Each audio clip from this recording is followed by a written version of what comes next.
Coming up this week on Sporting Journal Radio. We recommend a law that would establish a hunting season for sandhill cranes. It is time to find out our winner for the Guardian Eagle Resort trip for two. Probably increase the chances of, late season hunters. Broadcasting on the Sporting Journal Radio Network, wherever you get your podcasts or watch on YouTube. Fish on right now. Well, we're here at the 2024 Pheasant Fest and Quail Classic, presented by OnX. Know where you stand with OnX. And our guest now is Jeremy Smith. I fish, I hunt, and always will. Just to look out for your everyday hunter, angler, and trapper that's out there. A Fish Hunt Forever production. This is Sporting Journal Radio. Oh, man, we got a big show this week, Dan. When is the last time you said we didn't? Well, yeah, that's good. That's a good point. We have a big show every week, but we are announcing our Guardian Eagle Resort giveaway winner this week on the show, ladies and gentlemen. We'll be doing that in this first segment coming up here in just a little bit. So if you have signed up, I'm kind of nervous about this. I'm excited. Yeah, I don't want to. I mean, there's either people that are going to come for our heads, or if they don't win, or if, I don't know. There's things could get hairy for us here. This is a big trip. I mean, it's like a $9,000 trip package. It's an unbelievable place to go fishing. Unbelievable place. 3 days of walleye fishing and big pike, delicious meals. You fly direct from the Twin Cities right to the resort. It's about the easiest travel to an Ontario fishing resort you could come up with, and everything is taken care of for you. So it's a beautiful place, great people, and I'm excited. We have a lot of friends that have signed up, so yeah, they might be the ones coming for our heads if they don't win. But then if a friend of ours does win, everybody else is going to come for our heads. Yeah. All right. So anyways. We'll get to that in a little bit. Also, anytime we have somebody from Delta Waterfowl on, we tend to talk ducks and geese and sandhill cranes and trumpeter swans for way longer than we probably should. So we'll have a long conversation about waterfowl and waterfowl regulations and the potential of a sandhill crane hunting season in Wisconsin and what that might mean for Minnesota with Paul Waite, the Senior Manager of Communications with Delta Waterfowl, coming up later in the show. We'll talk about what fishing for sturgeon is like right now up in the Rainy River, when that season closes, when it reopens, and what you can do during that closed season, which is actually a pretty cool event up at the Rainy River.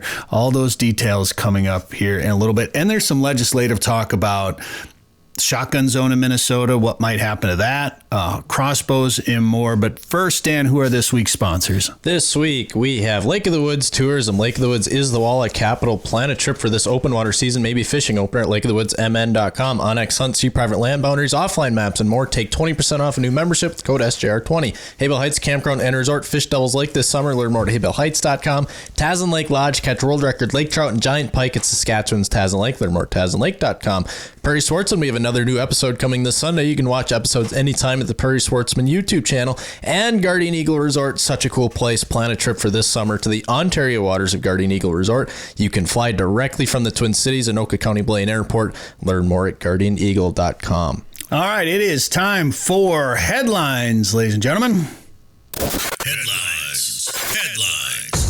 Headlines are brought to you by Tasman Lake Lodge. Trophy lake trout and northern pike fishing in a scenic northern Saskatchewan setting is waiting for you at Tasman Lake Lodge, and it's not uncommon for guests to get both personal best lake trout and northern pike on a trip. Find out more at tasmanlake.com. All right, so we've been hearing about this muskie study on leech. Here are some more details. This is coming out of an Outdoor News article by Natalie Ryder. Follow the science. A 3-year study on leech is coming.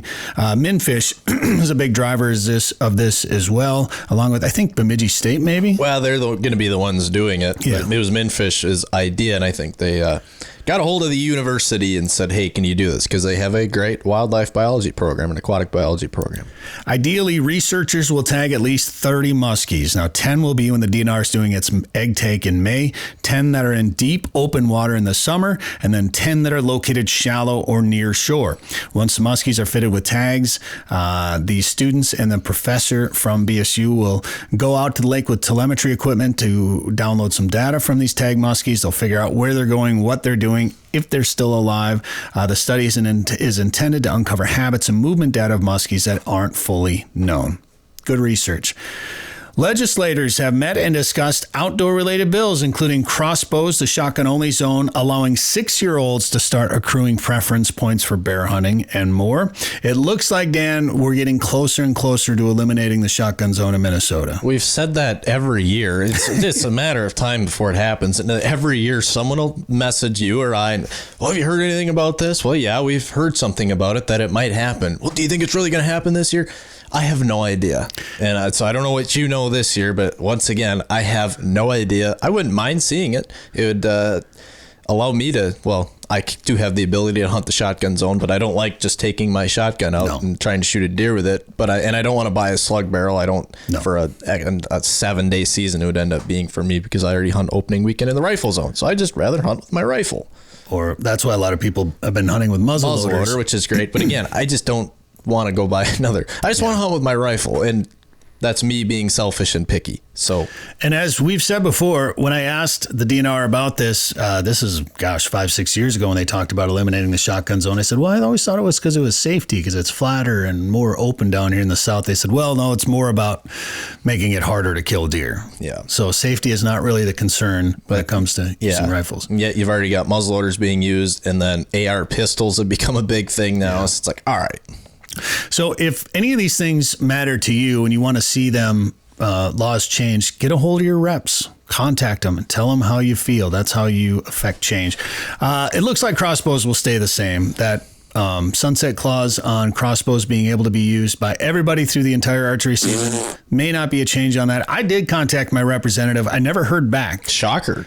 But I did contact my state representative about that and let my feelings known. Sure wish I would have heard back, but didn't. This is one of the most interesting stories to come out, though. There's an increase to the wolf and elk depredation funds. So wolves are out there killing cattle and pets and livestock. Elk are out there damaging crops, fences, things like that. So farmers and ranchers need to be reimbursed by that. Where does that money come from? I believe it comes out of USDA, which they get money. I think there's some taxpayer involvement in there. I can't remember exactly where that money comes from. In any case, they have the money that they have allocated for this hasn't been enough the last few years. Okay. So let's just think about that. They're having more wolf and elk depredations. I'm talking more about wolf than elk, but elk are an issue as well too. So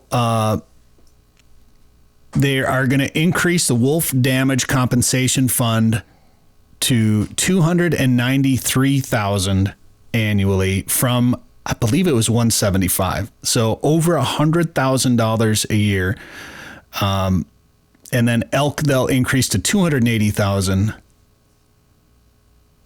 annually. Are you having a stroke? Well, there's different bills, so there's different numbers. So there's some in the House, there's some in the Senate. They're a little bit different. But in any case, they're increasing the amount that they're going to pay to these people when you could just open a hunting season on these things, charge what you charge for a wolf tag, and raise more money than what they're getting already from these funds. Sorry, I'm getting a little loud there. But there is money available from hunters. They're willing to pay for this stuff, but instead they're having to raise this money and pay out these farmers, and they're killing these animals anyway. It's the stupidest thing. We're just going backwards when it comes to how we're dealing with wolves in Minnesota. There's a bunch of people talking about mining in the boundary waters. We're not against mining here. We are against mining in the boundary waters. We have lands that must be protected. The Badlands, for example, Bristol Bay, boundary waters are just a handful of areas that should be protected. That's been in the news, so I want to mention that. And then the last thing, this is about wolves too, Dan. Before we give away our trip to Guardian Eagle here, this is an interesting one because there's a picture going around on social media a couple of weeks ago, I think it was. Man down in Fillmore County. So where is Fillmore County in Minnesota? Fillmore County, Minnesota. That is down in the southeast. That's down by Preston. Somebody shot a wolf down there. Do you think of wolves down in southeast Minnesota, Dan? Typically not. A man was charged for shooting this wolf. So he was out. I think he was a cattle rancher. He saw his cattle were spooked. He's been shooting coyotes. He sees a coyote out there messing with his cattle. He's 100, 200 yards away, whatever he was. Shoots it, walks up to it and goes, "This is a big coyote. Oh no." oh no. So put yourself in his shoes, right? You don't even need a license to shoot coyotes in Minnesota. Anybody can grab a gun any time of year and shoot a coyote. You're in an area that doesn't have any wolves, and you see a coyote messing with your livelihood, your livestock. So you shoot it, you walk up to it, and you realize this is a large dog. This is a wolf. So he gets scared, throws it in the ditch because it's very illegal to shoot one of these things. Somebody turns him in. So the COs are like, buddy, we get it. You should have come to us right away. So what happens? He comes to him and is like, hey guys, I shot a wolf. My bad. They're gonna charge him with something for doing the right thing.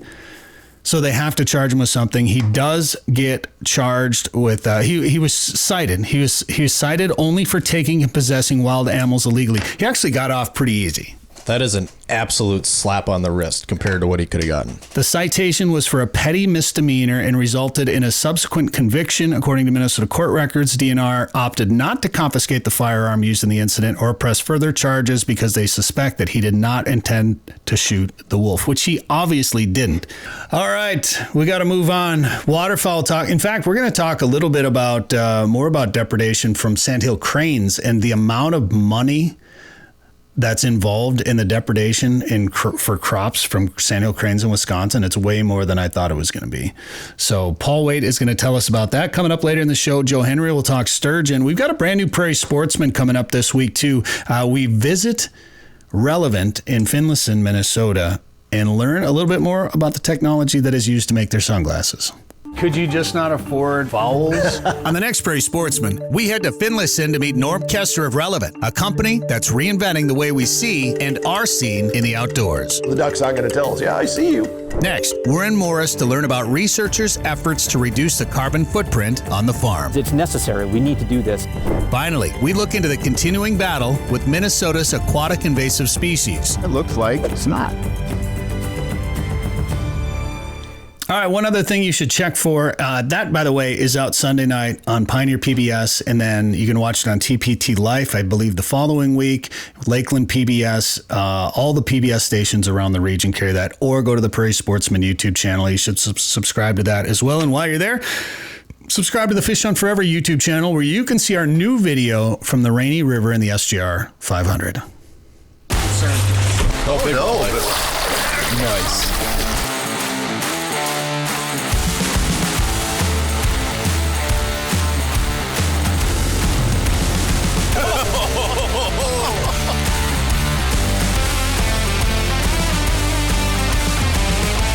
So much fun setting the hook on those walleyes up there. I love it.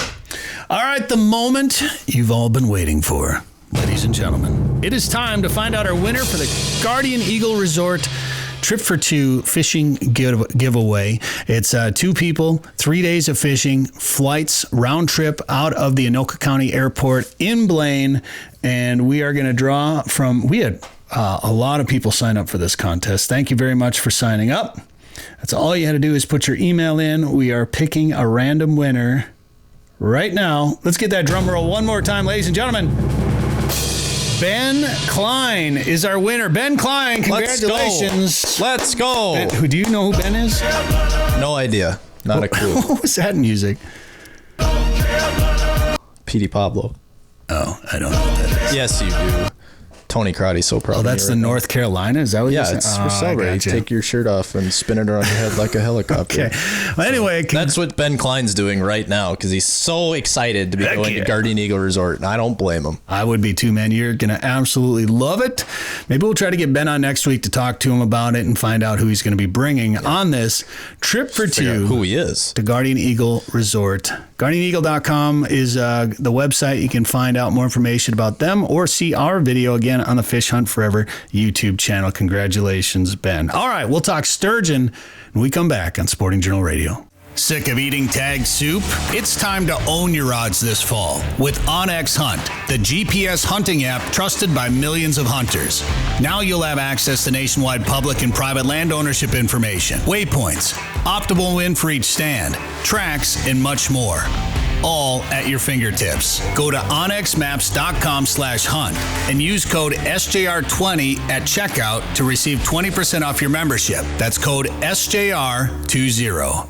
All right, Joe Henry from Lake of the Woods Tourism joins us right now. Joe, saw a pretty cool picture come through social media the other day of a young kid up on the Rainier River catching his first sturgeon, and there was something kind of unique about it, too. Oliver Hackenmuller, 6 years old. He's with his dad and Joe, and they were fishing on the Rainier River. Oliver caught his first sturgeon, 60-incher, and to top it off, that 60-incher was an albino. This sturgeon was white. It actually had pink eyes, pink barbells, pink fins, just really a unique sturgeon. And of course, like his dad said, after Oliver caught that 60-incher, he's a sturgeon aficionado for life. He's hooked. That's awesome. And of course, that's they get the pink eye differently than humans do, of course, just in case anybody's wondering. Well, maybe we should have Danny talk about that part of it. Yeah, that's a good off-air conversation. It's pretty cool. You think we can make a song about that? Only if you sing it. Only if you sing it. I think Brett's got to go to AI, his AI buddy, and kind of process that. Alan Iverson? A sturgeon with pink eyes. All right, AI song idea. Okay. You know, what's interesting about that is a lot of times albino or white animals in general in wildlife will struggle, and they won't live as long, or they have some sort of genetic issue where they don't grow as big or grow as old. A lot of times it's just because their predators spot them. But I suppose swimming down there in the stained waters of Lake of the Woods and the Rainy River, sturgeon can be a little different, not have to worry too much. Plus, they're probably bigger than everything else, honestly. So, well, they are now, but they weren't at one point. But they were sharp. But they had those sharp scoots. That's right. You know, for listeners that don't know, I mean, when a sturgeon's small, they got these bones that protrude out their sides, and they're called scoots. SCUTES, scoots, and they're sharp when they're young. So predators will leave them alone because they're so sharp. In fact, as an angler, when we catch young sturgeon, small sturgeon, got to be careful you don't cut yourself on them. Now, what's interesting is that sturgeon gets older and bigger, the sharpness of the scoots goes away and they become more dull. But now you just have a massive fish with a really hard shell. It's almost like it's armor, isn't it, Brett? It is. They're tough fish. They're so strong, and yeah, those scoots wear down as they get older because they don't need them anymore. You know, they're just there, and you'll see people when they catch them to throw on gloves to deal with them because of how sharp they actually are. So I just think they're cool fish, and for the fact that one was over 60. Now, I know when the keep season is going on, your slot is between 45 and 50 inches up there, and part of the reason for that is because sturgeon are old fish, and they grow old, they grow big, but in their first few years, they actually grow pretty fast, like a lot of fish and like a lot of wildlife out there. So getting a fish into that mid 40s inch range, I wouldn't be able to tell you off the top of my head, what, 5 years, Joe, or whatever it might be. It's not a real long time, but it takes them probably around that long to reach some sexual maturity before they start reproducing. And once you get over that 50-inch mark, then they slow down a little bit. Things start to change. So the fact that one was over 60, like, that's a great fish. That's pretty neat. Well, maybe Danny can Google it while we're talking. I'd be willing to bet to get to 40 inches. That for sturgeon, I bet it's going to be longer than 5 years. I bet it's going to be a lot longer. I don't know for sure how long, but I just know, and they take a long time to grow. Mm-hmm. But yeah, just kind of a neat specimen, isn't it? I mean, you don't see a lot of albino sturgeon, and the fact that this was his first one was kind of plus just kind of fun to see a rarity like that. And just like when you see an albino deer, they're just very interesting, like you say. They're pretty neat. So you talked about them on TV the other day. Of course, we filmed a couple Prairie Sportsman episodes where we talked about the history, and I think the history of sturgeon up on Lake of the Woods it's a really neat conservation success story. And I think Dan maybe found something. I went to our buddy AI for this, actually. Chat GPT. It says in Minnesota, lake sturgeon typically reach a length of 40 inches at around 13 years of age. Okay. So age 7, they can be 30 inches. And then this is fun. This says, for instance, in the Lake of the Woods and Rainy River system, studies have shown that sturgeon populations have been increasing with nearly 100,000 individuals measuring 40 inches or longer. Yeah. Now, is that actually accurate? I don't know, but it's what ChatGPT. Well, that actually is happening. They're probably getting it from Lake of the Woods Tourism because we put a lot of content down. That's where AI garnishes this. But, the DNR says, the Minnesota DNR says technically that from about Morrison, Ontario, on the Canadian side of Lake of the Woods down through, the northwest angle through Big Traverse Bay and into the Rainy River, there are approximately 100,000 sturgeon over 40 inches long. And they did that study in conjunction with, I believe, the Ontario Ministry of Natural Resources. I think technically they've agreed at like a number of 93,000 or 91,000. But in talking to the Minnesota DNR, they actually think the number far exceeds that. So, I know it's for sturgeon fisheries, I think the Rainy River and Lake of the Woods probably the healthiest sturgeon fishery in the Midwest, potentially the world, but not the world, I should say United States. But you got to remember too, though, when you get out west, they're white sturgeon. They're not lake sturgeon. It's different. Right. Winnebago is a pretty good one too, and it's managed differently. It's really a different fishery from Lake of the Woods. But for an angler to be able to go up and fish for sturgeon, I don't know of a better one. I really don't. And even 13 years old for that sturgeon to get to 40 inches, that's not very long. And but some of these fish will live for over 150 years, with females living over 150 years, with males living for 55 to 90 years. Like it's amazing. So when you think about that lifespan being that long, 13 years to reach 40 inches really isn't that long of a time. And sexual maturity, though, it takes them a while to get to that point where they start reproducing. With females are between 14 and 33 when they reach sexual maturity, and males between 8 and 22. So they are a slow fish in general overall, but they're so cool. And you had a chance to talk about it. It's a good thing that they're so tough. Like when anglers catch them, like back in the day when they used to commercial net them, I spoke to some people that were in that industry and their parents and grandparents were in it. And they said, man, back in the day, they just sliced them down the belly and stack them up like cordwood, right? And, when they used to stack them up, they said those sturgeon will live so long. It was unbelievable how long they'd live. Yeah, they're, it's really a neat story, and they're so much fun to catch. Biggest fish, some of the biggest fish you'll ever catch in your life, and you can do it relatively easily. Right here in Minnesota, up on the Rainy River. Now, the season is open now, and this is a good time to go up because I know recently, and things are probably getting better now, but I know in the last week or so, everything was breaking loose up there, which can dirty the water a bit. It can increase debris in the water, which makes it a little bit harder to fish. But as time goes on, that starts to clear up, and you have obviously fewer and fewer boats to deal with up there now that the walleye season is closed. So it's a great opportunity to go up there and do some sturgeon fishing.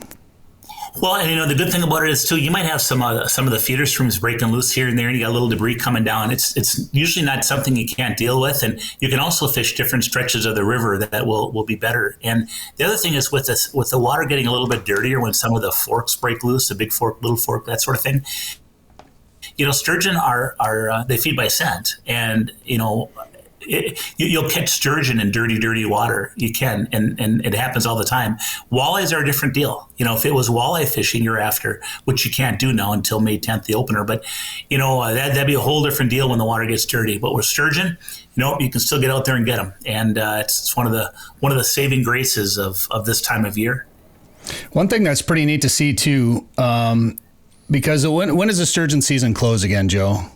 We can fish through May 15th, so we got a little bit of a keep season coming up here shortly, and then it's going to be catch and release again, and then it's going to be May 15th is the last day, and then Bret, it closes down until July 1st. Then when it opens on July 1st, you can fish them all summer long, and it's a keep season. So if you want to catch a keeper sturgeon, which you mentioned earlier, I think a keeper is 45 to 50 inches, or it's over 75 inches. All you have to do is, in addition to having a Minnesota fishing license, which you already have, you buy a $5 sturgeon tag. And that allows you to keep one if you get one in the correct keep slot. And people love them. They smoke them. They're very, very rich meat.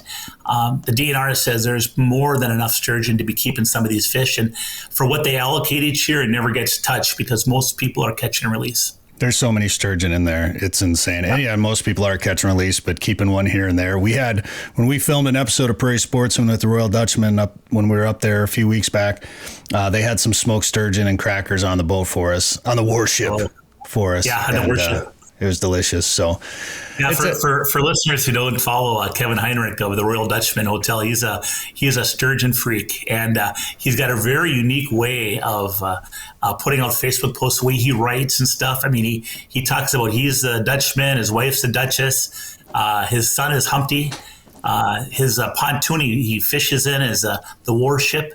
You know, he doesn't have any electronics on his warship. He simply goes out and looks at the current and looks at the water. Now. Yeah, he got some on there now. He puts them on. Oh, shoot, I blew that one. Yeah. I don't know how much he uses them still, but... he's a big fan of the side scan. And that's what he does now. He'll roll through a hole and then look and see where they are on the side scan drop. Usually can see 3 or 4 of them in a decent spot, drop waypoints on each. And then if you can kind of see, okay, there's the line they're using, because 20 or 30 feet could make a difference in that hole. So then he sees, okay, there are 30 feet to our left. Let's swing around, and anchors up, and you can get a better line on them. It's pretty He neat. must have just got that, huh? Yeah, I think so. Yeah. Yeah. Yeah. All right. And then during the spawn, it's kind of a unique opportunity. People will actually go. There's a place where the rapid river comes in where you can actually go up and see them and view them where they're in the shallows there. And it's just like you could almost walk across the water there. Yeah, just a few miles east of Baudette, the Rapid River comes into Lake of the Woods. It's Clemenson is the little town there, and they call that the Clemenson Rapids. And just below the Clemenson Rapids is a little Clemenson Bay, and those sturgeon, like you say, Brett, will go up into those at the base of those rapids, and a lot of times they're in 1-2 feet of water, and you can see them, these huge fish in there, just kind of getting all populated at the base of those rapids. And the big thing is, don't bother the fish. Don't touch them. Don't step in the water. Don't throw anything. I mean, just if you want to just observe them, because the DNR is watching close. They really take it seriously, and they should, to protect those majestic fish. Yeah, absolutely. All right, and the opener, not that far away. If people want to make plans to come up and fish Lake of the Woods for the opener, we say this every year. People might think it's just jam packed and long lines again and things like that, but it's. People have traditions. They might have somewhere else that they go on opener. So Lake of the Woods could be a great spot to go up to on opener. Yeah, 100%, Brett. I think it's almost like the 4th of July. People just naturally think, oh, Lake of the Woods is going to be hammered on the 4th of July. But actually, I think that because of family traditions, we normally have pretty good openings on, both the Minnesota fishing opener as well as July 4th. And both are great fishing times. For the opener, giving an example, you could bring your own boat up, or you could jump in a charter or jump in with a guide.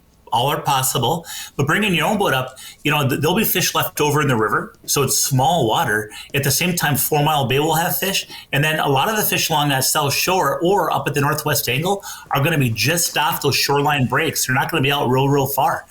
How do you catch them this time of year? Jig and a minnow, and ideally a jig and a frozen emerald shiner. Get out there and anchor up and just jig over the side of the boat, and you can have an absolute heyday and get some big fish too. I mean, it's really, really good fishing in May, and it's a fun time to be out. Absolutely. All right, Joe. Well, if people want to plan a trip to Lake of the Woods, what should they do? Yep, everything you need is on our website. That is lakeofthewoodsmn.com. All right, we're going to talk ducks and sandhill cranes with Paul Waite from Delta Waterfowl when we come back. If you want to catch a big walleye, go where the big walleyes are. Lake of the Woods is the walleye capital of the world, with a variety of resorts and lodging facilities offering full-service fishing. Lake of the Woods is also home to sturgeon, sauger, perch, trophy pike, muskie, smallmouth bass, burbot, and more. Plan your trip to Lake of the Woods today. Go to lakeofthewoodsmn.com. That's lakeofthewoodsmn.com. Well, in Minnesota, you're hearing the ancient call of sandhill cranes spreading out across the central part of the state and into western Minnesota. Now, there are two populations of cranes, the mid-continent, which nests in northwest Minnesota, and that eastern population, which migrates up from southeastern U.S. to nest in northwest Wisconsin. And now they're quickly expanding across the state of Minnesota. A hunting season began in 2010 on the northwest Minnesota cranes, but currently there's only a small zone that you can hunt in. And I think cranes are pretty neat. They're old, they have a neat sound, and they make great table fare, but they're kind of revered in the birding world, and that always makes opening a hunting season on them tough. Similar to trumpeter swans, however, the population biologically can handle a hunting season here. But like usual, Minnesota is letting Wisconsin take the lead, and discussions have been ramping up there about allowing a harvest. Currently, I believe there's only 3 states, Kentucky, Tennessee, and Alabama, maybe, that allow hunting on that particular population. And to either correct me or to talk more about it, Paul Waite, the Senior Manager of Communications at Delta Waterfowl, joins us on the show. Paul, how you doing? I'm doing good. Thanks for having me on. You bet. I love talking about cranes, and I want to talk about the state of waterfowl in North America, from numbers to flyaways, and because we want to make duck season late again here in Minnesota. We'll probably bring up some season dates and lengths, but first let's talk cranes, because you spent some time in Wisconsin as they wrestle with hunters and farmers that are asking for a season and those that don't want to see a season start. What exactly was going on over there recently? Yeah, so I was on a special committee, the Legislative Study Committee on Sandhill Cranes in Wisconsin. We met for 5 months, starting in August last year, and discussed the problem. There were 12 members on this committee, including 4 legislators from Wisconsin and 8 citizen members, representing a wide array of stakeholders and groups of folks interested in sandhill cranes. And we really looked at the problem. We had a lot of presentations from biologists and from farm industry leaders, from folks who are opposed to crane hunts and folks who are advocating for a crane hunt in Wisconsin. At the end of that, in December, our committee decided to put forward or recommend a law that would establish a hunting season for sandhill cranes in Wisconsin, as well as put forward some chemical seed treatment for corn farmers. Basically, it was kind of a catch-all bill that helped the farmers out. I should mention here, agricultural damage from sandhill cranes is about $2 million a year. Wow. About half of that is corn, and the other half is potatoes and other crops. Look at this picture, Paul. I took this over by Horicon a couple of years ago, and I thought it was hilarious because obviously that's a fresh crop coming up out of the ground, and the farmer had put something there to try to dissuade the cranes from coming, and it didn't matter. Yeah, and what those cranes do is they'll go along that row, pull that new tender shoot out of the ground and eat the seed off the bottom. That's what they're after. And of course that kills the corn plant then. And so you get a big bare patch in your field where you're missing a whole lot of corn plants. And so that's significant crop damage. And yes, there's been a number of different methods tried to deter the cranes. People run them off and with ATVs or try the, like you had there, where you have a flag or some sort of movement device. And it doesn't seem to, those are largely ineffective. At least that's what the farmers that are employing those methods testified in front of our committee, that it just doesn't work. So I remember talking to Greg Knudsen. We filmed an episode of Prairie Sportsman up in northwest Minnesota. We went on a crane hunt. We had Greg Knudsen on, and he talked about that eastern population being the fastest growing crane population. I think he said the fastest growing crane population in the world at the time. And I believe he said this, I think this was 2017. I believe he said it was about a 60,000 bird strong population. What is that population up to nowadays? Yeah, so the 2023 numbers, just over 110,000. Wow. And we were told by Fish and Wildlife Service folks that was probably a conservative estimate. So there's a lot of cranes. It's probably more than that. And they, even the folks who would like to never have us hunt sandhill cranes concede that the breeding range of sandhill cranes, the eastern population, has really expanded. They're breeding up into Quebec and Ontario and Michigan and, Indiana, northern Illinois, into Minnesota. So It's really grown, and that's awesome. It's a success story, right? It's a conservation success story, and a lot of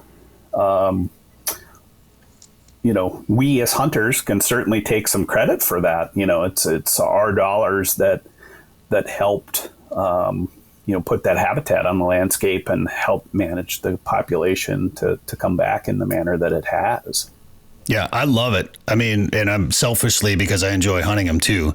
Obviously, as we talked off the air with Joe Henry during the break there, that there can be some issues with running dogs when you're sandhill crane hunting. You have to be careful about that. But they're so neat, and their eyesight is so good. They can be hard to decoy, but during the migration, you can see big numbers of flocks with big numbers, and when they do decoy, I remember, Dan, you and I were hunting up in Saskatchewan one year, and we had this pair we had this pair come, and we didn't have any crane decoys, we were snow goose hunting, but we called at the cranes a little bit, and they just locked up. Bull just set their wings and just dropped, and I don't think they beat a wing, and they dropped out from the heavens. Just they were migrating out, I'm sure, and they just dropped right down and came in. And Dan shot the one on the right, I shot the one on the left, and it was just kind of a neat experience. And they're delicious to eat. So selfishly, I'd like to see the numbers grow so we can hunt them. And now we live here in western Minnesota, out towards South Dakota, and in recent years now we've had cranes nesting right next to us in the backyard here. So it's neat to see them expand across the state. And in a sense, it's a little frustrating, the battle of trying to get a season opened up. And I guess, to be fair, even the Northwest zone hunting season hasn't been around for that long. I think 15 years or something like that. So it's still a relatively new concept, which is hard for a lot of people to grasp that don't live in the hunting world. And it seems like, Minnesota lets Wisconsin do things first, and then they're okay, well, we'll see how it went over there. And how likely do you think, because this battle's been going on for a few years now, obviously it's getting serious enough that they created this commission that you were a part of. First of all, how did that come about, and how likely do you think a season is going to be? Yeah, so in Wisconsin, there's been legislation to authorize our Department of Natural Resource to have a sandhill crane season a couple of times, and that legislation has not been successful in the past. So how likely is it? I hope it's very likely. We're certainly getting closer, and interestingly, our governor, Tony Evers, put in his budget bill, which is what is occupying our legislature right now, rightly so. He put in a provision for seed treatment. So he's kind of acknowledged, the governor's office has acknowledged that, we have a lot of cranes in Wisconsin, and the crop damage is a significant enough issue that it needs to be addressed. And so, and also having this study committee is a good step that way. So, what happened after December when we recommended this bill is the Joint Legislative Council looked at it, and they advanced our bill to both the House the Assembly and the Senate in Wisconsin. And both of those drafts are in committee right now. And again, we don't know when there'll be a hearing or where they'll go from there. But right now, they're concerned about budget stuff. So it's probably going to be a little bit before it gets through. Here's the thing with cranes. I believe we need a season in Wisconsin.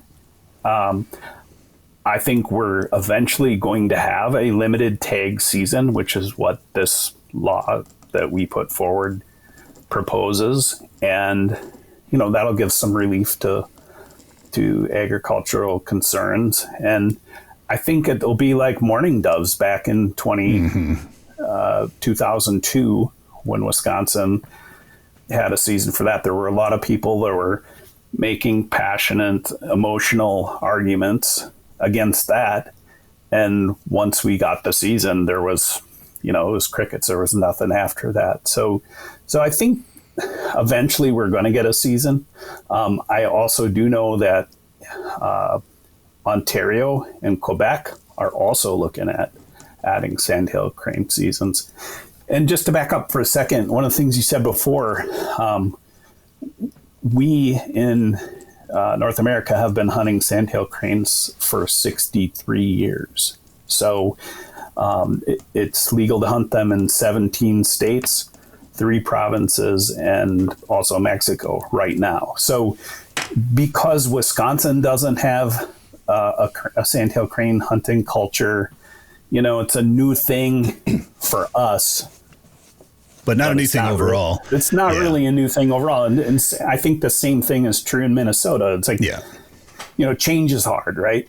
But from a biology standpoint, there's absolutely no reason not to have sandhill crane season. And U.S. Fish and Wildlife Service people who came and addressed the committee said exactly that.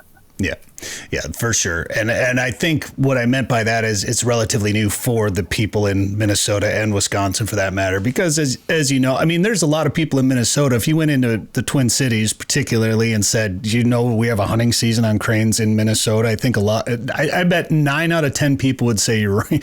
There's no way. Because they just don't follow it, but they're the ones that are protesting it usually. All right, we got to take a break. More with Paul Waite when we come back on Sporting Journal Radio. Now is the time to start thinking about chasing big walleyes on Devil's Lake. Get on the fish at Haybale Heights Campground and Resort. Haybale Heights makes it easy for you to make memories on legendary Devil's Lake with guided fishing and lodging packages. Or bring your own boat and rent one of their cabins on East Bay. Haybale Heights offers a private marina, fish cleaning station, and the opportunity to relax and enjoy your bucket list trip to Devil's Lake, North Dakota. To book your trip, visit haybaleheights.com. That's haybaleheights.com. All right, we're back. Paul Waite from Delta Waterfowl, our guest, talking sandhill cranes and potential seasons on them in Wisconsin. And then, I think if it opens up in Wisconsin, eventually it'll open up in Minnesota on that eastern population. As we mentioned, there's already a season on the mid-continent population of sandhill cranes, which nest up in northwest Minnesota and pass through the upper corner up there, and you can hunt them up there, and you have been able to since 2010. But before the break, Paul, we were talking about this from a biological sense.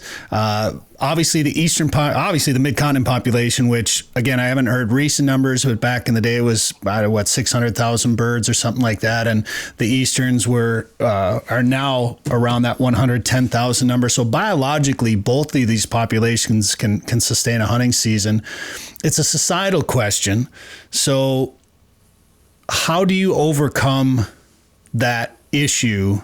And obviously in Wisconsin, you're coming at it from an agricultural standpoint because that's what's happening over there. These cranes are destroying crops and costing $2 million in damage, which is that's an eye-opening number. And that's the kind of number that affects change, because when farmers and big ag, for that matter, start talking about millions of dollars in losses, things are going to change one way or another. And you could look at, this is a completely different topic, but you could look at what's going on in Minnesota with wolves, and when it comes to what people are paying to control wolf depredation, you could easily offset that cost. Instead of having to raise that money or using taxpayer funds or wherever that bucket of money is coming from, you could easily offset that cost with hunter tags and hunter licenses, and instead of having to pay out millions of dollars to these farmers and cattle ranchers. So when you have that kind of a depredation amount of money causing depredation in Wisconsin, people are going to listen and things are going to change, and hunters could easily solve that problem over there, Paul. Yeah, absolutely. And one of the things that I've pointed out a number of times in different pieces I've written or, in talking about this. So a farmer right now in Wisconsin that's experiencing crop damage can apply for and get a crop depredation tag, and they do. And so in 2023 again, 1,405 sandhill cranes were killed. That's what's reported, were killed by farmers under the crop depredation tag. So, and then here's another thing about that. Those cranes are not allowed to be utilized. So in other words, they're left in the field to rot. They dig a hole, throw them in, they go in a dumpster, whatever. They're treated like trash, right? And so, from a hunting side, that kind of offends me. Yeah. I want to be able to utilize those cranes and the resource. And as the crane population increases, if we don't have a hunting season, it follows that number of dead cranes in May and June that die by 22 rifles, not on a hunt, but as just they're killing them to get them the heck out of their fields. That number is likely to also increase. So why can't we as hunters be part of, the management solution or the management team rather than, having the farmer have to just shoot a whole bunch of them in May and June. So, well, that just makes sense. And I promise you, a group of 6 guys setting up decoys and sitting in layouts or A-frames in one of those fields shooting at a flock of birds, not only are they going to lower that population, but they're going to keep that flock of cranes from wanting to land in that field next time they fly over there. Whereas getting popped from a 22 at 100 yards, they might not, whoa, hey, where'd Bill go? Wake up. They might hear a bit of a loud noise, but I mean, how much are they bumping those birds utilizing that method? Does that make sense what I'm trying to say? Hunters and hunting pressure, I think, has a better is more effective at affecting behaviors and movements of waterfowl and cranes. Yeah, it certainly has for Canada geese.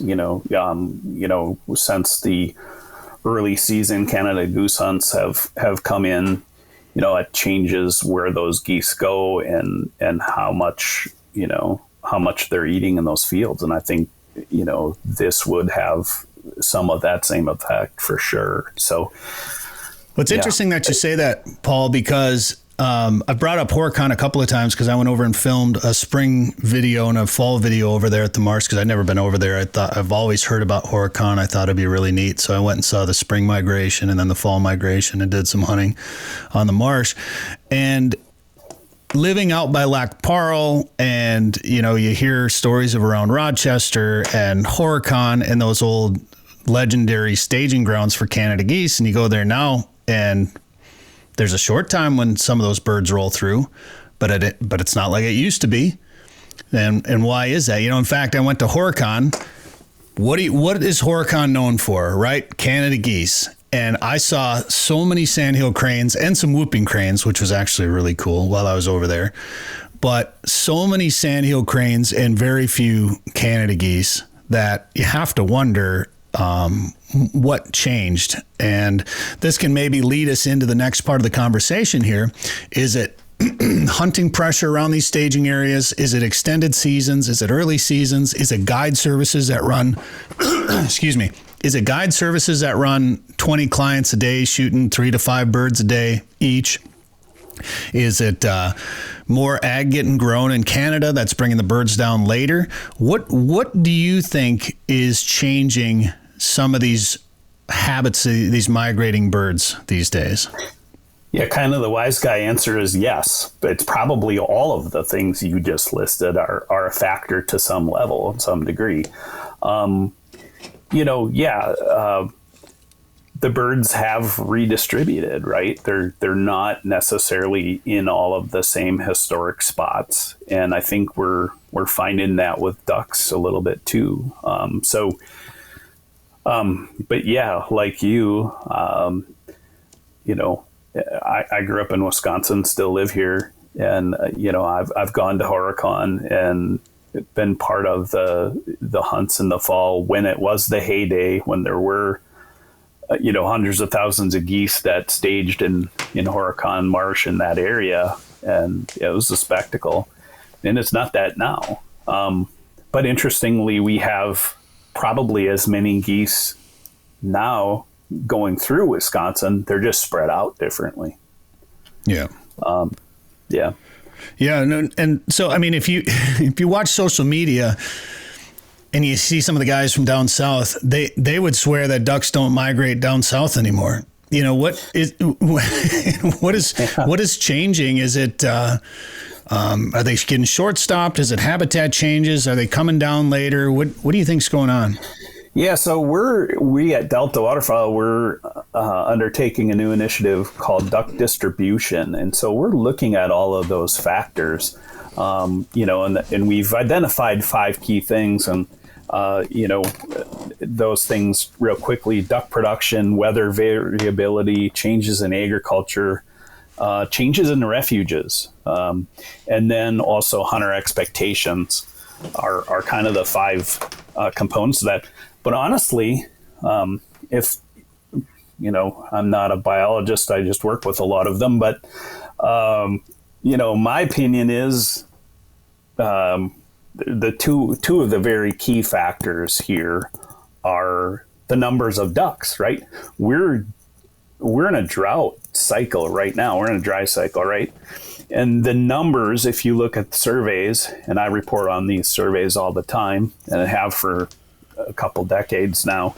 If you look at the 2024 last spring breeding population numbers, Minnesota 39% below the long-term average for mallards, right? Southern Manitoba 45% below the long-term average. Saskatchewan 44% below. Alberta, Southern Alberta 42% below. So, that's problem 1, right? Like if we had more ducks, that would float all the boats, right? If we were in an up cycle, like we were in, the early 2010 period of time where we were, we had significantly more mallards. We had 10, 11, 12 million mallards in the breeding population. Now we have half that. We have 6 million. So just based on that, there's not as many ducks out there. So that's thing 1. And then, weather variability, I mean, there's no denying it that winter's coming later, right? So it's and we're not getting those snows in November and it's not freezing up. And so the ducks that move on weather patterns, your mallards, your Canada geese, they're not leaving.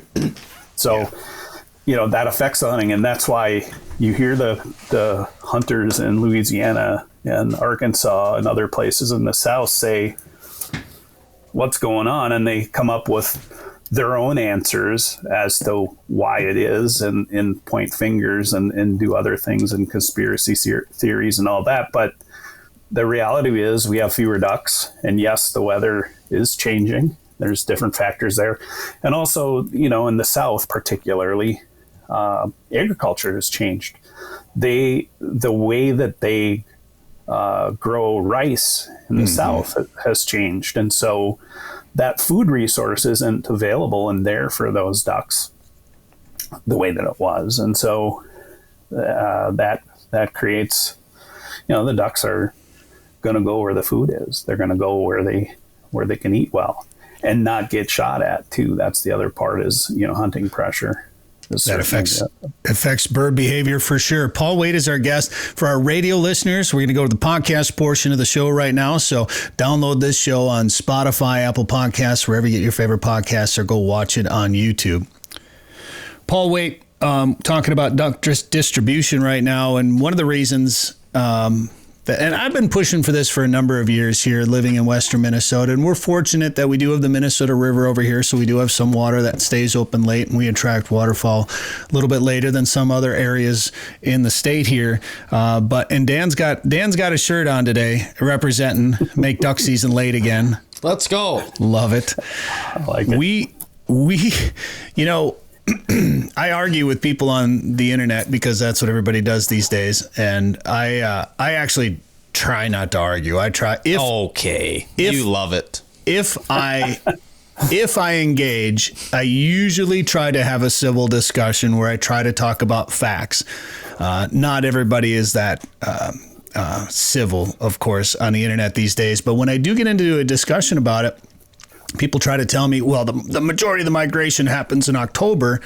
And I can point to a couple of years within the last 5 years that during our split in the central portion of Minnesota, it's been 90 degrees. And there is zero migration, zero movements. You might get real hot temps and 30-mile-an-hour wind gusts. Those birds are sitting tight.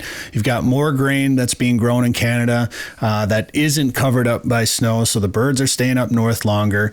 And our goose season, of course, runs until around that Christmas time, whatever. So we will hunt geese late, and it never fails. A lot of times after the duck season closes, that we'll have big wads of late November mallards, fattened up, greened up, like the beautiful duck that everybody thinks about when you think about waterfowl hunting. The I don't care what you say about canvasbacks, the king of waterfowl, that greenhead mallard.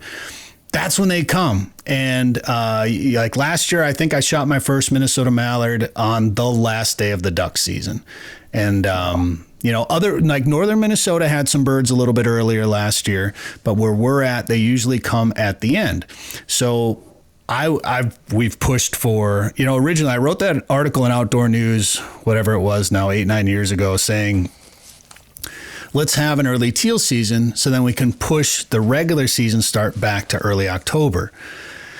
And then we waited and waited. Finally, we got the early teal season. I remember we got all excited and kind of celebrated it. And then we had like a September 24th opening start or something like that. So it wasn't, not only was it late September still, but it was one of the earlier late September dates that the opener could be on. So here we went from early teal pretty much straight into the regular season, and then we closed early, and then all the ducks and geese showed up. Like around here, it's when those EPP geese come and the northern mallard, those northern mallards come down. It seems like it's usually starts around mid-November, and some years it's later. Some years we get a little bit of shooting at them, but I would much rather hunt those and be able to hunt them later than sit in a slough swatting mosquitoes when it's 85 degrees and having to be, wanting to be off the water by, 8:30 because you're going to be sweating so much in your waders, you're going to have a heart attack out there picking up decoys. Then, I'd much rather hunt later than earlier. So what... And when we used to talk to Steve Quartz about this and some of the other people in charge, they'd say, well, there's a lot of people out there that want the early season. I'm beginning to wonder if that early teal season is having more of an effect on our local ducks when the regular season opens up than people realize. And I think we're starting to find out that some of these early seasons aren't always the most conducive to having a great regular season. You're still going to be reliant on migrant ducks that come through for a good portion of your season. But my argument has always been, if you want to push the regular season back to early October, the majority of the same local ducks are still going to be there at the beginning of October than they were that last week of September. So realistically, your hunting shouldn't change that much. A few blue-winged teal might leave, but for the most part, your hunting is still going to be the same. Why is it that more people think we need to hunt at the end of September? Why did it ever get pushed up to the end of September versus beginning of October, Paul? Do you know? I don't know that. I do know what the federal frameworks are. And last year was an interesting year because, the seasons in the northern states, Wisconsin too, opened, and Minnesota opened on September 21st, which is the earliest date. Yeah, it's the earliest date it can possibly be. I looked at your season structures this morning, Minnesota's season structures this morning, just in preparation for this. And I was kind of shocked to see that you have all your zones open in September 21st. And that's, I don't know what the rationale for that is. In Wisconsin, the southern half of the state opens a week later, and then we have an open water season as well that opens, about the middle of October. So our southern zone duck hunters, which is actually half the state or a little more in Wisconsin, our regular duck season in the southern zone this year goes till December 7th. So I'm moving to Wisconsin. That's to make you jealous, but you did. The southern zone opens a week later than the northern zone, and then there's a split in the southern zone and not one in the northern zone. And so if you look at the way Wisconsin's structured, if you are willing to travel, and a lot of hunters are, I live right near the line, so I can hunt those early mosquito 90-degree heart attack days in September and get my wood ducks. And then, I can hunt late down toward Horicon area, all the way into December. So I don't know why Minnesota's structure isn't more like that.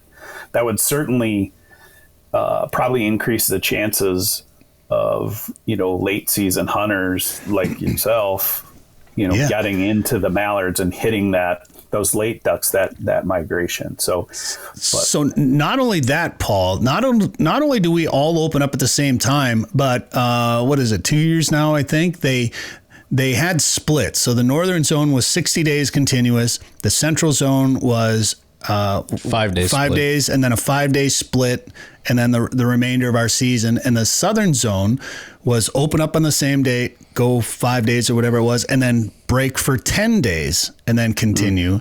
Well, they actually changed the southern zone now to only be a 5-day split. So essentially the central zone and the southern zone zones are identical. Isn't that potentially changing back again, though? I sure hope so. Because we brought that up. We were up at Riverbend for the SJR 500, so we didn't talk a whole lot on it. But there was that headline that came out, and we decided to start the show and talk about it on the show without ever reading that article. Oh, yeah. Whoops. And then we never circle back to that. So I feel like something's changing in the southern zone. Just the gist. I haven't been able to read the article because I don't have a subscription to Outdoor News. Sorry, Outdoor News. I do. Yeah, well, read it then. All right, I'll do your homework. Yeah, so the federal, what I know about this is the feds every 5 years, so they set seasons in 5 year, the season structures like zones and splits and that stuff in 5 year increments. And I believe, I don't know if Minnesota is up at the same exact time as Wisconsin, but I know Wisconsin's going through that process right now of setting the next 5 years of zones and splits.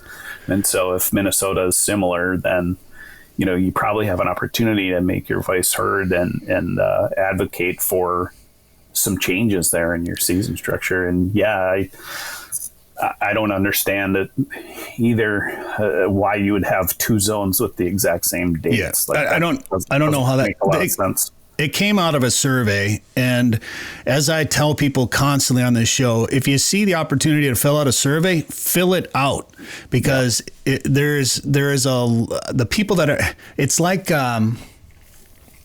like voting or so I've done radio for a long time, and the way ratings and radio used to work, maybe it still does, is people would call you on a landline and say, please respond to this survey. We'll send you a $5 to fill out a week's worth of radio listening.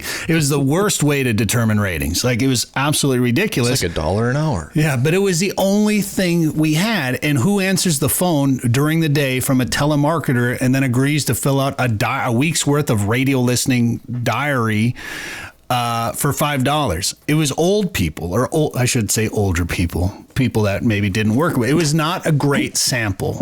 So I tell people all the time, especially people that are looking for later season duck dates, fill out the surveys when you have the opportunity, because that's the only thing they have going for them. We can talk about it.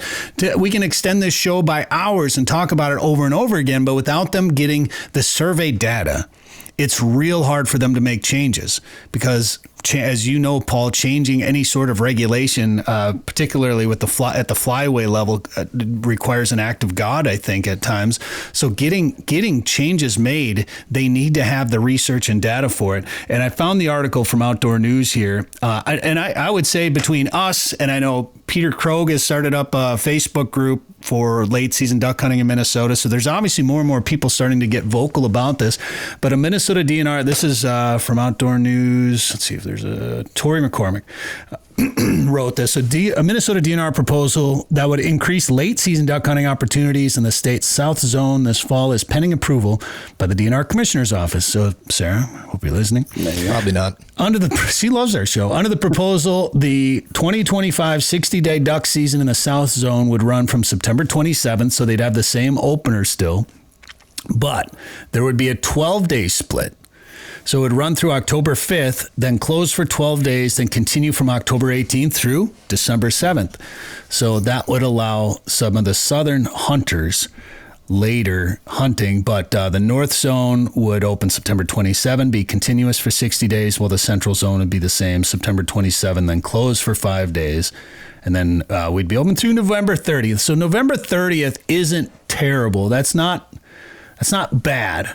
Right. There's been a handful of days in early December where we've had mallards around that would be nice to hunt, but at least we've had a Thanksgiving tradition, a Black Friday tradition around here of a decent goose and mallard shoot, and we couldn't do it last year. And granted, Thanksgiving was later and all of that, but not being able to hunt on Thanksgiving was a tough one last year. So at least in the Southern Zone, there's some hope.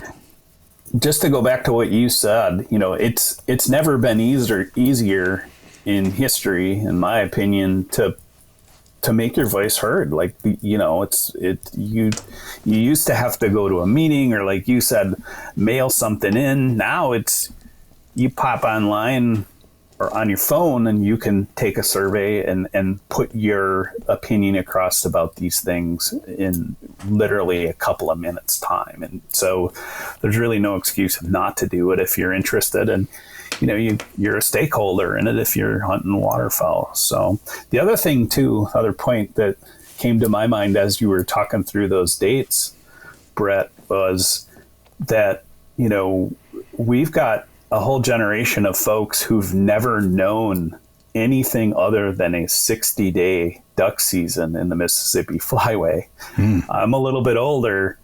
I recall 30-day duck seasons. Yeah. And then those splits and the ability to have splits and manipulate the dates really gets important, because quite frankly, if you have a 30-day season, which means there's fewer ducks anyway, you want your opportunities to come when those main migration events are going to occur. And so, it becomes even more important. And the way that the conditions are right now, and we're in this dry cycle, we obviously have a 60-day season for 2025, but the jury's still out going forward if we're going to have a 60-day season. That's wild. Yeah, it's wild to think that it'd get short. Yeah, shorter. So theoretically, and just looking into your crystal ball there, Paul, say we go to a 30-day or 45-day season. Do you think they would push the opener back into mid-October then at that point, or do you think they would leave it at the end of September? I think that I would be vocal about pushing it back. I sure hope so. That's why those splits will matter so much, because if you've got a zone that can have a split, you can make that split, instead of a 5-day split, a 12-day split. So you can maybe get a few days in that early window when the wood ducks are still around and maybe the blue wings are still around, and you can get a few days of hunting in, and then have a couple of weeks split or 12 days or whatever it is. And then you can still pick up that migration, those migrating ducks, So I remember seasons like that. I was a youngster then, but I remember seasons like that where we had a split like that, where you had, a couple of days of hunting, and then you had 2 weeks of not hunting, and then it opened again. And, so that was kind of the most opportunity you could get out of a 30-day season, Let me run a couple of other scenarios by you. Say we do drop down to whatever, 30 or 45, short the season. Do you think there'd be any feasibility in just closing every Monday, Tuesday and trying to, shorten the season that way? Or do you think it would just be like, we're open, closure, split, open, closure? Yeah. So what I was saying before about those federal frameworks, they use those 5-year windows, and so it's predetermined. So you're not changing the regulations every year like that. The dates change, and maybe the length of split can change, but yeah, you wouldn't. The frameworks wouldn't allow for you to have 5 days on, 2 days off, 5 days on, Okay. And I know from Wisconsin that if we went to a fourth zone, we have 3 zones in Wisconsin. If we went to a fourth zone, then the split option would be eliminated. So there'd be no split whatsoever. And that would be the worst, because that would be, you wouldn't have any flexibility. So if you did get a shortened season in terms of number of days, that could really knock down the opportunity a heck of a lot more than anyone would want. So that's interesting, because I was just going to ask you about the possibility of an open water zone or a river zone here in Minnesota. It's a different flyway over in the Dakotas, but they got the high plains units over there. Here in the Mississippi, we've got, you have your open water zone. We've talked about trying to have a late season river zone. For that particular thing, if you were to try to have an open water zone, because it sounds like there's also a restriction on how many zones you can have, or things change when you have too many zones, it sounds like. Yeah.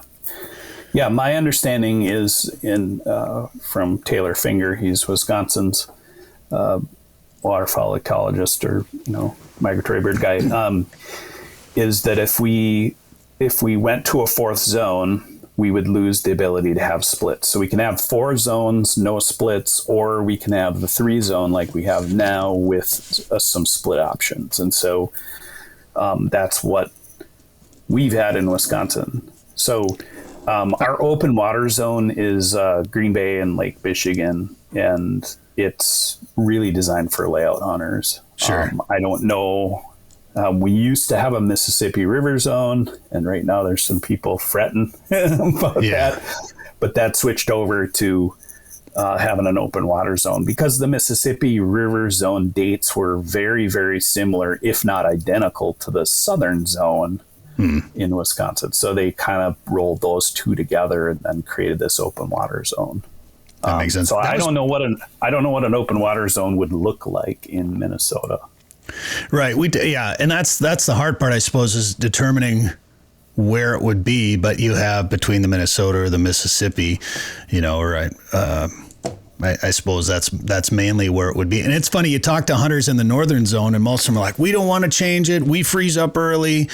We like where we open and run continuous, no splits. And then you talk to somebody else from up there like, well, I hunt Lake of the Woods, or I hunt Winnie, or I hunt, this lake, and it's open late, and that's when it loads up with all the divers. So we always close too early. You can't please everybody.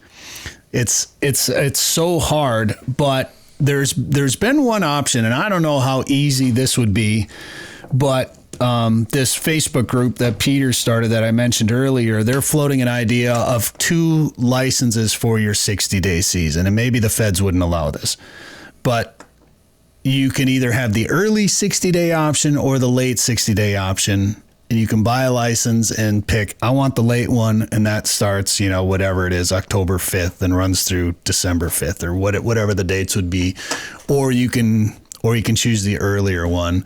Would the feds ever allow like an option like that? Have like a 90-day window to pick your 60 days within the 90 days, I think, right? That's a really interesting question. I've never heard that one asked before. But I do know this. So in 2 states, they've been running an experiment on bag limits. So there's a the splash bags. Yeah. They hate that term, but yes. Yeah. It's absolutely what it is. So they've had this experiment running for a few years in South Dakota and I think it's Nebraska. And you can opt as a hunter to be a tier, I haven't looked at it in a while. You can opt into a tier where you have a 3-bird bag, no matter what it is. You can shoot 3 hen mallards. You can, it can be 3 teal, 3 canvasbacks, whatever. Doesn't matter. 3 ducks, period. Or you can opt to have a regular license with, the species-specific bag limits that we're used to, where you have restrictions on redheads, canvasbacks, scaup, mallards, those things. So, I never thought I'd see that. So, yeah, would there be an option to have a license that was late or early? I don't know. It's interesting. In some states, too, with regulations of non-resident hunters, which is a whole nother can of worms and another day, another podcast entirely, probably. But states are allowed to have different restrictions on non-residents too. So in terms of that, yeah, I think it's possible. I hadn't thought about that particular one before, but yeah, I think I hadn't either. And maybe it was because I didn't think the feds would allow it. When you talk about 60 days, here's your 60-day window. But yeah, I mean, anything we can. It's so funny in that in the name of making things easier for hunters and attracting new hunters, I feel like we're making things more complicated. This tier 2, I'm reading about it right here. It's tier 1, traditional 6 duck limit. This is in South Dakota. Tier 2, a 3 duck limit. So it allows for mistake ducks or not having to ID them as much. And earlier in the year, it's a little tougher when they're all brown, things like that. But to me, that seems so counterproductive to what waterfowl hunters have always strived for, and that's the best duck identification possible. And if you can't ID it, you don't shoot. Now, mistakes happen. I'm fully aware of that. I've never done it, of course, but mistakes happen. Exactly. So I get it that you want to remove some of that intimidation factor of shooting the wrong bird, but at the same time, what is it that we all enjoy the most about sitting in a duck slough on a crisp fall morning, right? We love pulling the trigger, we love shooting ducks, but it's not about that. It's about being out there. And I don't know, during the early teal season, it's available to us. We'll take advantage of it. I don't like it anymore. I would prefer to see the teal season go away. I think it's putting too much undue pressure on some of these local birds and pushing them out. That aside, we will do it because we love to duck hunt. We love being out there. And I don't know how many times now, Dan, you and I have both just sat there and watched a flock of ducks wing by because they're going by so fast, and it's maybe it's low light. I don't know what those are. I mean, that's what it looks like, a teal, but I can't tell at 100%. I'll watch them go by. And honestly, sometimes when teal wing by the blind at 100 miles an hour, right at legal shooting light, it's one of the coolest experiences in the duck hunting world. So pulling the trigger isn't what it's always all about out there. So if you got to sit back and just watch the ducks work until you know 100% sure what they are, like I always joke that for the early teal season, I wait for the blue wings to swim into the decoys, and people get mad at me for water swatting a blue wing teal during the early teal season. I say, you know what? I know 100% that that's a blue wing teal at that point because I got a good look at it. I probably even put binoculars on it at that point, but I want to eat them. They're good to eat, but, I kind of went off on a rant here, but when it comes to those 2 tiers, I would prefer people just figure it out and learn to ID ducks better and not have that splash bag or that tier 2 limit, in my opinion. I didn't even know that was still going, I guess. I hadn't heard anything about it for a number of years. So there's probably a rule never to argue with the podcast host, but Let's go. No, please do. Please do. I absolutely love the blue wing tier, the teal season. It is absolutely one of my favorite times of the year. I love doing it. You're wrong. I try to go to Illinois or somewhere else to do it too. And I love push out their season. Local ducks. I see. I get it. And you know what? I'd argue against the pushing out of the local ducks thing.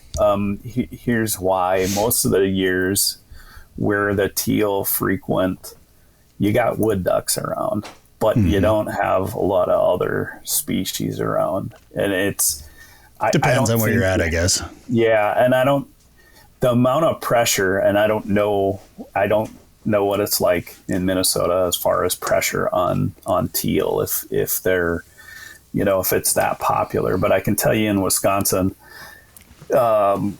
by 2 days after the season, the teal season ends, we have 9 days in Wisconsin. 2 days after, so the 11th or 12th of September, the ducks are unbothered, if they were bothered at all. The other thing I've noticed in hunting the teal season is the mallards that we have, and I watch ducks all year round. The mallards that we have, they're gone during that stretch. They go molt migrate, they're gone. So you don't see very many mallards during those 9 days in September when we can hunt teal. And the wood ducks, I can tell you this too, they, in my area anyway, they leave around the 10th of October, no matter if they're hunted like mad or not. Like, they don't, hunting pressure, I don't think it matters much for those birds. Well, I would, in some senses, I agree with you. I will say this, and everybody's got their own anecdotal evidence. And the pond that we hunt, usually on teal opener, last year, there's a pond on private land, and then there's a public land pond right next to it. and last year we actually had a fair amount of mallards on the pond on opener, which I was surprised. We don't normally see them, but we had a lot of mallards, we had wood ducks, and we had a lot of teal. Okay? I don't know. And first of all, you can't shoot during early teal season until sunrise. And right. there's a group of hunters on the public land. They were blasting away at everything a half hour before sunset. So they were already... Sunrise. I'm sorry. Thank you. Sunrise. So they were already breaking the rules there. The amount of shooting they did in that first half hour, knowing what we knew about other ducks that were around, there's no way they didn't shoot some mistake ducks. Sure. After they blew out that pond and we shot teal in ours, like, we lost most of those birds for, we might have lost them forever. Some of them may have come back. I've seen some tracked mallard studies. I shot a backpack mallard a while back in northern Minnesota, and on opening weekend, it got pushed off the public ground it was on, and it flew 7 miles to another one, and it hung there for a week. It did come back, and then I shot it, so it made a mistake. But the hunting pressure definitely pushed it off, and it was gone for a week. Now, it was early, it stuck around, and it was a young mallard. It was probably hatched there that year, if I remember correctly. So it was coming back home. Now, had that been a 10-year-old mallard, would that have come back to that same area after it got pushed out by hunters? I guess it's hard to know. Yeah. And yeah, it's interesting you mentioned those backpack studies that we have more and more of now. Really give us some great insights into what happens with these ducks and how they'll move. Some of our biologists talk about, that have trackers on birds, talk about birds that will move based on a weather event or just, like you said, a pressure event. They'll move for a period of time and then they move back, and they'll move. It's not always a short movement where they just move, a few miles or to the closest refuge. They might move a few hundred miles, and then move back. And it's fascinating stuff. I'm not gonna say that pressure doesn't have anything to do with it, hunting pressure, because we know that it does. But I don't think, again, speaking just from Wisconsin, the amount of pressure that happens during early teal season is, in my opinion, insignificant to the quality of your hunting later on. I just don't think it matters very much. Yeah. So. Well, that's one of those where, again, it probably depends on where you are and how much pressure was there. And we get where we hunt, there's a significant amount of pressure on opening weekend, and then a fair amount of pressure during the teal season. It's the highways are kind of a little boat traffic on that Friday before. There's a lot of 12-foot duck boats that make their way out here on that first weekend. It's busier than I expected it to be, quite frankly. It's caught on. Yeah. Yeah, well, it's opportunity, and people will do it. And I hear lots of different arguments, both for and against it. And I'll be honest with you, when we first got it in Wisconsin, I was kind of lukewarm about it. But like I said, it's become one of my favorite seasons because there's fewer hunters out there doing it. It's a great time to. I have a young dog this year, so. I'm looking forward to having a young dog, just me and the boat and the dog. And, teal are generally great birds for a dog to learn on, too, because it's not, it's easier conditions, can be easier. Yeah, it's not. Yeah, your dog's not going to have hypothermia in September. If anything, it'd be the other way. Heat stroke. Yeah, exactly. But yeah. So I'm looking forward to teal season, and I'll be out there. And we will too. Here's the bottom line is I don't ever want to take away opportunities, because once you take away an opportunity, it's hard to get it back. So it's a difficult question. And when I talk about these things, usually it is to try to because the regular season is our bread and butter, right? That is the one we care the most about. And we had a terrible duck season last year here in Western Minnesota. Thankfully, we go to other places. I don't know what's going on. Yeah, you have an issue. Thankfully, we do travel to other places and had quite a bit of success in other places last fall. But back home, I don't think we shot a Canada goose here last year. Well, I did. I hunted late, but I don't. Sick brag. I think I shot 2 or 3.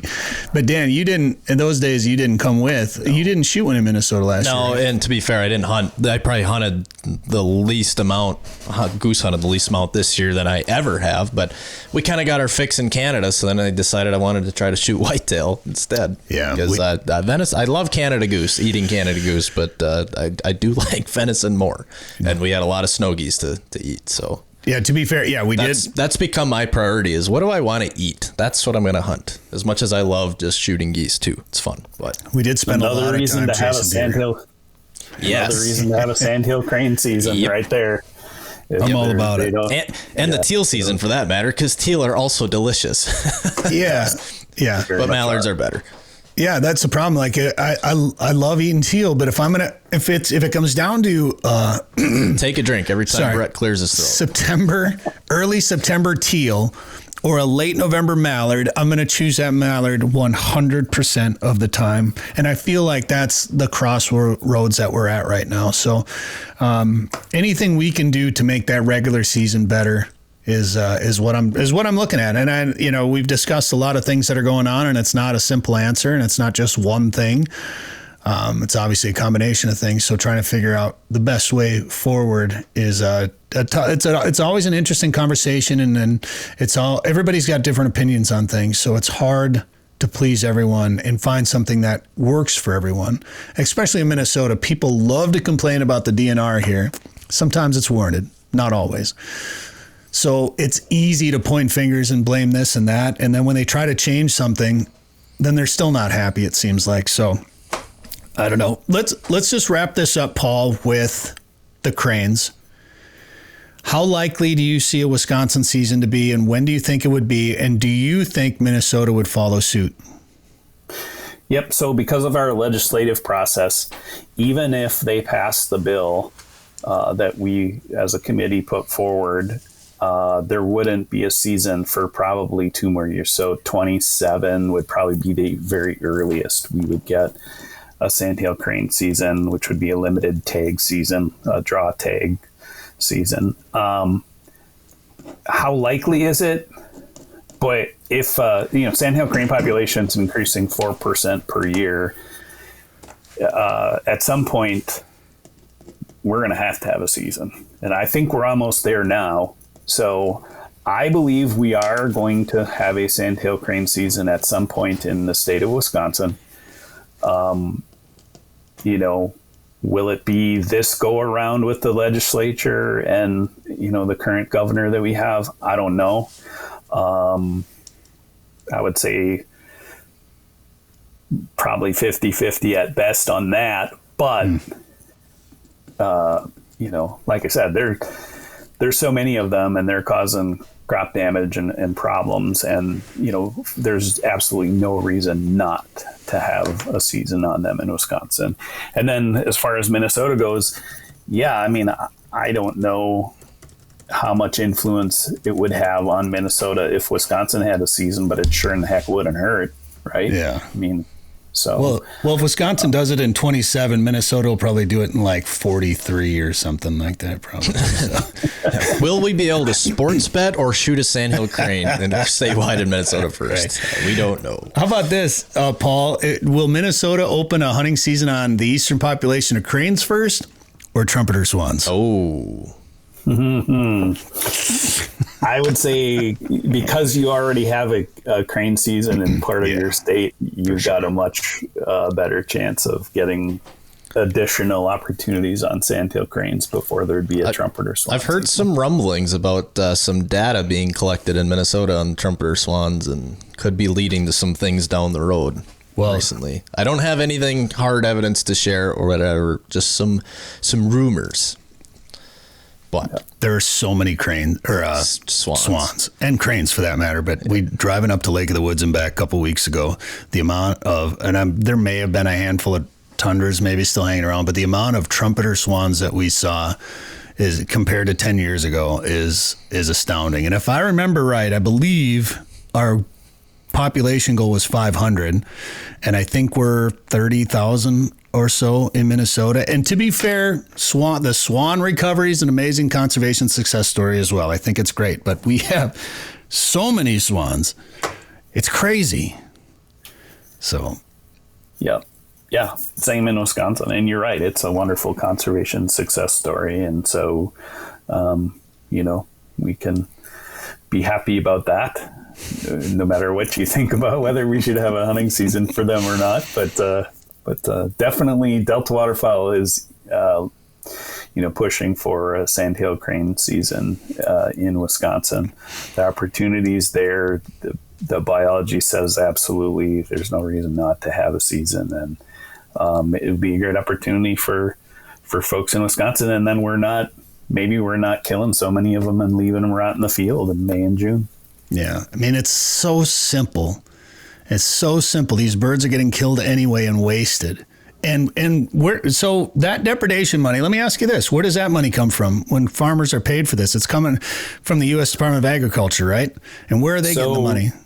So right now, because there is no hunting season on sandhill cranes in Wisconsin, agricultural damage caused by sandhill cranes is not eligible for the program. But Wisconsin's program to reimburse farmers for crop losses and agricultural damage is all paid for by hunters. It's all hunter license fees and surcharges. Unreal. So we're paying for all of that. And the bill we put forward would also increase the fees and add to that fund so that we could pay for damage for sandhill cranes. So the hunters of Wisconsin, waterfowl hunters of Wisconsin, have said, we're willing to pay. Just give us the opportunity. Well, and the fact that they're already being hunted in 3 other states, and the population is large enough to handle it. There's no reason it shouldn't happen. It's all societal, and it's all about politics and the votes.